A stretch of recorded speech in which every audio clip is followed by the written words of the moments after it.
Muchas gracias a todos y cada uno de ustedes por estar aquí y estar hasta de pie. Muchas gracias. Para mí ha sido fantástico ayer estar en Barcelona y ver una cantidad de gente similar a la que hoy somos aquí. No me lo esperaba, es una muy grata sorpresa. Roger, muchas gracias por haber aceptado la locura de la portada y estar súper feliz con que hiciéramos las fotos. Axel, gracias por haberme introducido en el mundo de la escritura, porque si no hubiera sido por tus ánimos, ni El engaño populista ni este libro me hubiera yo animado a escribirlo y hacerlo. Así que muchas gracias, Daniel, por estar acá también, y a todas las caras conocidas, a María, a Fernando, gracias por estar ahí grabando de manera profesional. Leti, muchas gracias por estar ahí, ya te quiero mucho, y eso que yo sé que no pensamos igual, pero agradezco un montón que estés aquí. Eso lo respeto muchísimo, y a cada uno de ustedes, de verdad. Pues este libro es un libro que yo escribo desde el corazón, contando muchas anécdotas que me han pasado a mí, conversando con personas que no piensan igual que yo, porque creo que de eso se trata. Y son anécdotas que van desde Argentina hasta Lovaina, hasta Guatemala, aquí en España, porque creo que hablando se entiende la gente, y creo que, como pongo en el libro, es bien necesario que intercambiemos palabras para que no se intercambien balas. También creo que es necesario que, si la región iberoamericana quiere salir de la miseria, del racismo y de la exclusión, es imposible que el líder, por referencia, desde Río Grande hasta la Patagonia, sea un carnicero como el Che Guevara. Es que es inaceptable.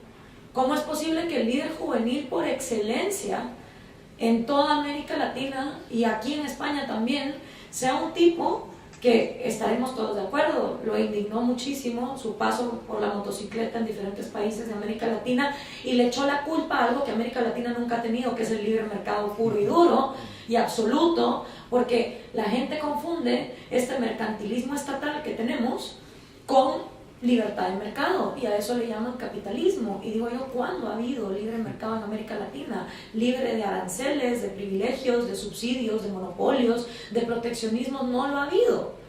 Pero ellos se enfrascaron en que ese era el problema. Imagínate tú culpar algo que no existe de las desgracias que estás viviendo, pues así de bien te va a ir con la solución, para que al final él mismo terminara reconociéndole al padre lo mucho que le gustaba matar, y que encima se haya cargado a muchísimos homosexuales dentro de su homofobia, se haya expresado terriblemente mal de los indígenas como una raza inferior, versus Margaret Thatcher, que de hecho despenalizó la homosexualidad. Pero vayan ustedes a preguntarle al progre quién era más pro-gay, si la Thatcher o el Che Guevara.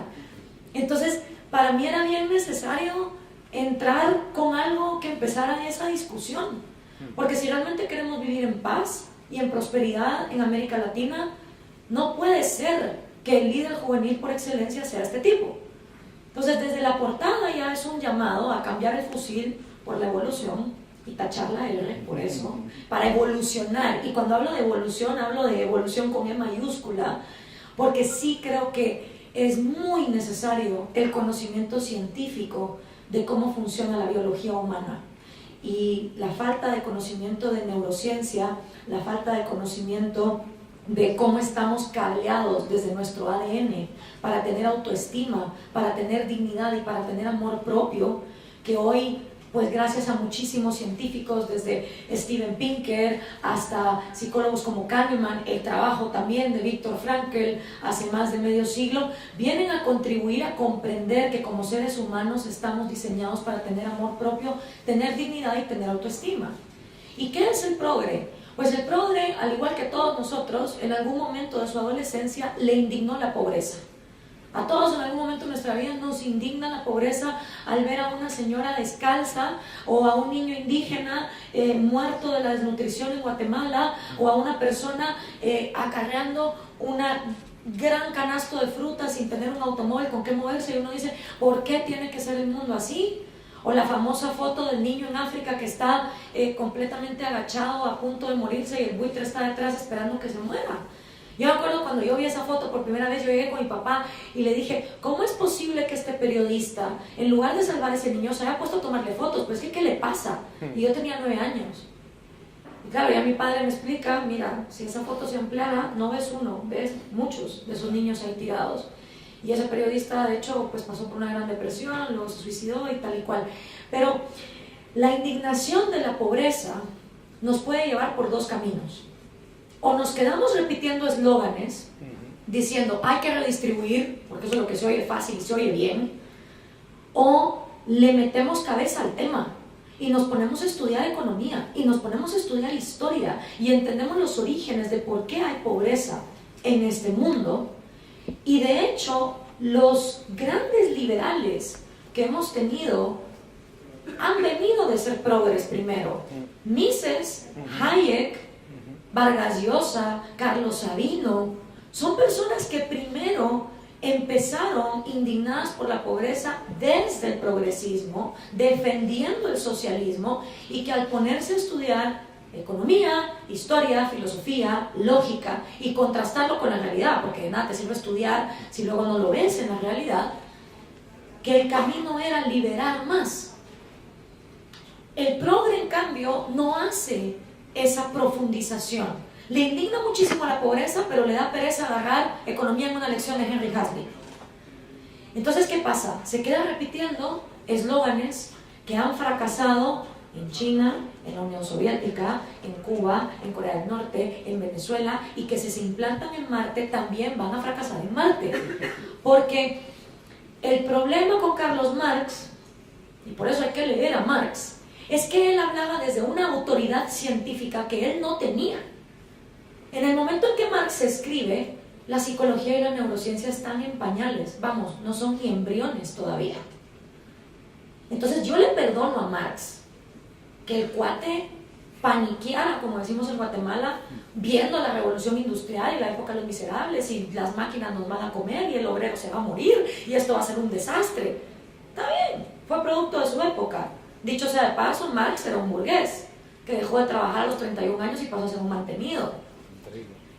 Versus Hayek, que hasta peleó en la Primera Guerra Mundial, que pudo ver la miseria así en sus ojos, y que, como me contaba Luis Torras, que conoce muy bien la vida de Hayek y de Mises, se tira a llorar con su primo después de haber cruzado los montes y estar en una tremenda depresión después de la Primera Guerra Mundial. Y obviamente después de vivir una catástrofe de esa manera, desde la trinchera, es muy fácil que uno se venda por ideas socialistas, porque se oyen muy bonitas. Las ideas progres cumplen a cabalidad aquel dicho que dice: de buenas intenciones está empedrado el camino al infierno. Porque se oye maravilloso. Redistribuyamos, no pienses en ti, piensa en los demás, sacrifícate y todos vamos a estar bien. Se oye muy bonito. El problema es que en la práctica, cuando esto se ha implementado, siempre surge una élite que se queda abusando de todos los demás. Porque Castro no vivió en la miseria, ni Stalin, ni Mao, ni la dinastía Qin, ni los boliburgueses que encima se van al imperio a gastar todo lo que han expropiado. Entonces, qué bonito recetar socialismo y miseria, pero para otros, porque yo con lo que expropié voy a vivir como rey. Entonces, no es verdad que se cumpla eso del sacrificio para todo el mundo. Entonces, volviendo a Marx, Marx no tenía las herramientas que hoy por hoy nosotros tenemos, con conocimientos que nos han dejado Carl Sagan, Neil deGrasse Tyson, Steven Pinker, Kahneman y todo lo que nos va arrojando a diario la ciencia para entender que biológicamente estamos diseñados para tener autoestima y amor propio. Y entonces, ¿a qué conclusión llega Marx? Pues en su crítica al proyecto de Gotha, él dice, sin explicar cómo, que mágicamente, cuando ya se hayan implementado los 10 pasos del manifiesto comunista y estemos a punto de entrar a la segunda fase, y esté el mega almacén, porque iba a haber un mega almacén donde usted iba a ir a dejar el trabajo que usted hacía para recibir entonces lo que le correspondía por ese trabajo, iba a llegar un punto donde supongamos que yo produzco una botella o 2 botellas de agua al día, y por esas 2 botellas me merezco 2 kilos de arroz. Pero viene Axel y no es tan talentoso como yo, y él solo puede producir una botella, y entonces le corresponde solo 1 kilo de arroz. Pues nos dice Marx, sin explicarnos cómo, no nos dice cómo va a ser este cambio mágico en nuestro cerebro, que va a llegar un punto donde va a surgir un nuevo hombre, que va a llegar con sus 2 botellas de agua, y que en lugar de recibir 2 kilos de arroz va a decir: no, ¿sabes qué? Dame solo 1. porque así entonces igualamos. Y en teoría se ve muy bonito, pero vayan ustedes a decirme a la práctica, ¿quién hace eso? Porque yo estoy de acuerdo con la redistribución y la caridad, pero de tu bolsillo. A ver, si es que es muy cómodo ser progre viviendo en Hollywood y teniendo las millonadas, y está bien, entonces donan las tuyas, redistribuyen lo que es tuyo. ¿Por qué no pagan más impuestos? ¿Por qué tienen que ser otros los que tengan que pagar más? ¿Por qué no podemos empezar predicando por el ejemplo? Lo cual está bien, porque aquí la otra cosa. Ayer me decía un periodista, pero es que en este mundo tuyo, ¿cómo sería todo? Y le dije, mira, si tú lo que estás buscando es que yo te venda una utopía, no te la puedo vender. Los que te venden la utopía son los comunistas. Ese paraíso en la tierra, ese Edén, donde todo va a estar bien. Yo no te puedo prometer una utopía porque de mí no depende la libertad individual de cada cual. Y la libertad implica que tomemos decisiones que incluso son contradictorias con nuestra propia existencia y nuestro propio beneficio. ¿Quién aquí no ha cometido un error? ¿Quién aquí no hemos cometido un acto que después decimos, ¿por qué hice eso? La libertad no da garantías. Lo único que la libertad te garantiza es que cada uno asuma la responsabilidad de sus actos y por lo tanto se cumpla la mayor justicia que puede haber en una sociedad, que es que la sociedad no tenga que cargar con tus errores, sino tú asumir los tuyos. ¿Y es jodido eso? Sí, es jodido, porque todo el mundo quiere ser libre. Pero qué hueva ser responsable. Entonces, el problema está en que la paranoia de dejar a la gente en libertad es que el individuo es malo. ¿Cómo se te ocurre que vamos a dejar a la gente en libertad si en libertad el individuo se va a portar mal y se va a cargar a la sociedad? ¿Y los burócratas que son marcianos o arcángeles? Porque yo estudié ciencias políticas y les puedo jurar que en ninguna clase nos inyectaron un gen para suprimir el egoísmo ni el interés personal. O sea, no es como que si uno es político, mágicamente ya no tiene intereses personales. Eso no va así. El político es tan humano como todos los demás y tiene intereses personales. Y por eso es tan básico que los políticos tengan una fuente de ingresos que no sean los impuestos y que haya aprendido a trabajar en su vida de otra cosa y a ganarse la vida en otra cosa para poder ser un servidor público independiente y autónomo. En un sistema de liberalismo donde no hay garantías de nada, porque cada quien puede cometer errores, pero también, así como te responsabilizas de las malas consecuencias de tus actos, los premios de tus buenas acciones recaen en ti. Entonces, si tú fuiste un buen trabajador, como la hormiga, y no fuiste como la cigarra, tus hijos y tu gente van a estar bien. Y el estado de bienestar, en su buenismo superficial, te dice, no, yo papá Estado, me voy a encargar de tus hijos y me voy a encargar de tus ancianos. Quitándole una responsabilidad bastante humana al núcleo familiar, porque yo creo que no hay nada más digno que uno hacerse cargo de sus ancestros y uno hacerse cargo de sus descendientes. ¿Acaso no queremos una sociedad donde todos los individuos puedan pararse en sus propios pies? ¿Acaso no queremos una sociedad donde en pequeñas comunidades, como lo pueden ser las familias, exista la caridad voluntaria, que hasta el mismo Hayek decía, es que el comunismo funciona muy bien en núcleos pequeños? Entonces yo entiendo por qué la indignación de la pobreza, yo entiendo por qué se recurre a repetir esos eslóganes. Pero si los griegos, que hace miles de años no tenían electricidad y no tenían internet, y a punta de vela se ponían a filosofar y a encontrar los principios básicos de la humanidad con unas condiciones bien precarias, ¿qué excusa me dan a mí los millennials que tienen hoy en la palma de su mano todo el conocimiento habido y por haber que la humanidad ha podido recabar para no encontrar su propio principio, su propia manera de ver el mundo? Porque aquí de lo que se trata es de que cada quien se cuestione. Hay gente que a mí me pregunta en redes sociales cosas que yo le digo, por más que yo te escriba un post, yo no te puedo trasladar. No hemos llegado a la época de Matrix, donde a uno le metan un disco por detrás y listo, ya sé japonés. Ojalá fuera así de fácil. O como aquella película del marciano Paul, no sé si la han visto, donde está la chica que es como súper conservadora y religiosa, y viene él y le pone la mano y le pasa todo el conocimiento del cosmos de un solo, y ella se despierta y ya lo sabe todo. Qué maravilloso fuera que uno pudiera hacer eso. Pero no es el caso. El proceso cognitivo es individual y es una conversación que cada uno debemos tener. Y lo que yo pretendo con este libro es precisamente que cada uno se cuestione y se ponga a pensar en qué momentos nos quedamos callados con tal de no entrar en la discusión. Porque la batalla de las ideas no se da en los parlamentos únicamente, no se da nada más votando. La batalla de las ideas se da en el bar, en la iglesia, en la mesa con la familia, hablando con los chicos, con los amigos. Y muchas veces los liberales, por no causar roña, preferimos quedarnos callados. Y que prevalezca el mito de la desigualdad, y que prevalezca el mito de la socialdemocracia, y que prevalezca que Cuba es un paraíso, porque si no, todos me van a insultar y todos me van a tratar mal. Sí, desgraciadamente la única batalla que le podemos ganar a esta gente es la de las ideas, porque en la de la violencia ellos son los expertos. ¿Sí? Ellos son los expertos en genocidio, en campos de concentración, en meter presos a Leopoldo López, en torturarte, en ponerte comités de barrio para que te escuchen y te intimiden. Ellos son los expertos en la violencia. Esa batalla no la vamos a ganar. La única que tenemos para ganarles es la de las ideas, que es una batalla pacífica y que es una batalla que lo que requiere es que le tengamos valor y coraje a debatir. Y que lo hagamos desde el corazón. Si es que las ideas liberales son las que más sentimiento tienen.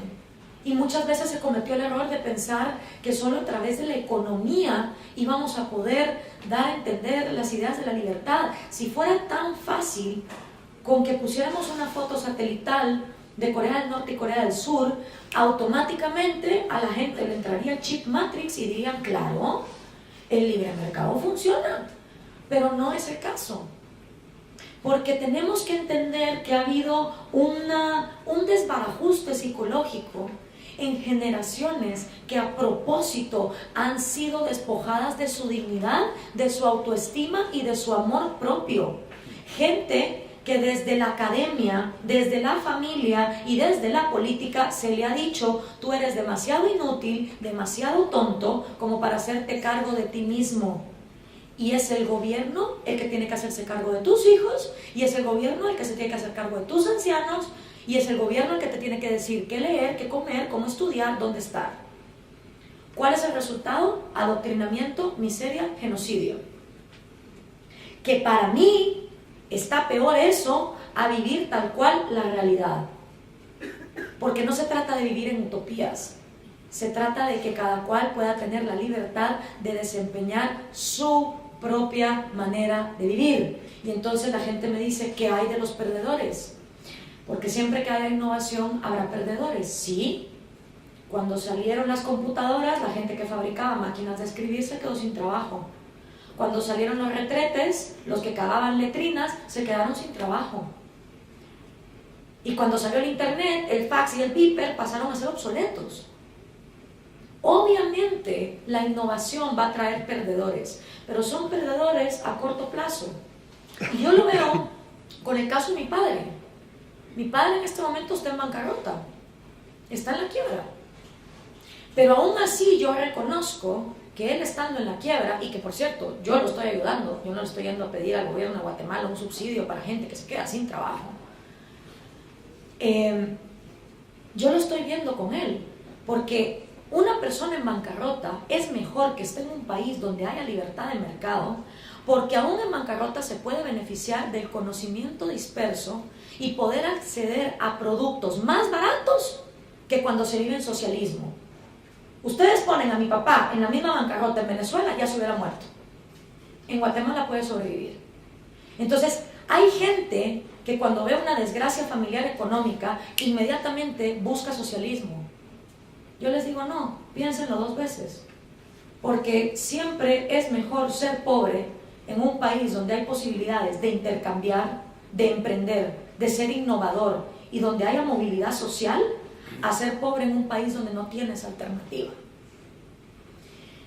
Por último, quiero leerles la parte final del libro, no a manera de spoiler, sino a manera de, porque creo que es como la conclusión a la que yo quiero llegar, porque mucha gente dirá, te estás cargando en los progres, así como ellos se cargan en ti, en las redes sociales y te insultan, y realmente quiero decir que la indignación por la pobreza es algo universal, todos la hemos sentido. Pero no solo se trata de la indignación, sino de qué hacemos respecto de esa indignación. Entonces esta es la conclusión del libro en la página 196. Quien a los 20 años no sea revolucionario no tiene corazón, y quien a los 40 lo siga siendo no tiene cabeza. Es una frase que adjudican a Winston Churchill, a Pedro el Grande, a Joan Manuel Serrat y a muchos más. Es la indignación que ocasiona la pobreza la que a todos en la adolescencia nos ha llevado con el corazón a preocuparnos por acabar con ella. Pero tener corazón es no ser hipócrita. Tener corazón es desarrollar empatía. Tener corazón es comprometerse con la causa y dedicarle tiempo y estudio al tema. Por eso, quien realmente tiene corazón no busca la revolución violenta que aniquila el más fundamental de todos los derechos, el derecho a la vida. Por el contrario, quien realmente tiene corazón busca la revolución de las ideas, y quien realmente busca un cambio es capaz de absorber los resultados que ciertas ideas tienen en la práctica, y siempre reconoce cuando las mismas no dieron los frutos esperados. Por eso, el revolucionario que empieza con un corazón puro siempre prestará atención a la evolución de las ideas y no al reciclaje de ideas obsoletas en nuevos paquetes o con coletas. Ahí es donde entra la cabeza, porque la cabeza canaliza con eficiencia la dignidad que el corazón busca.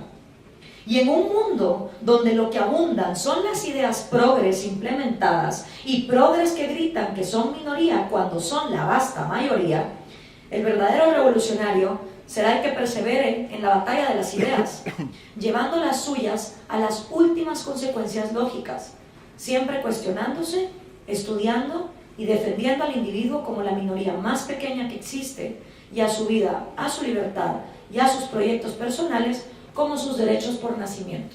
Muchísimas gracias.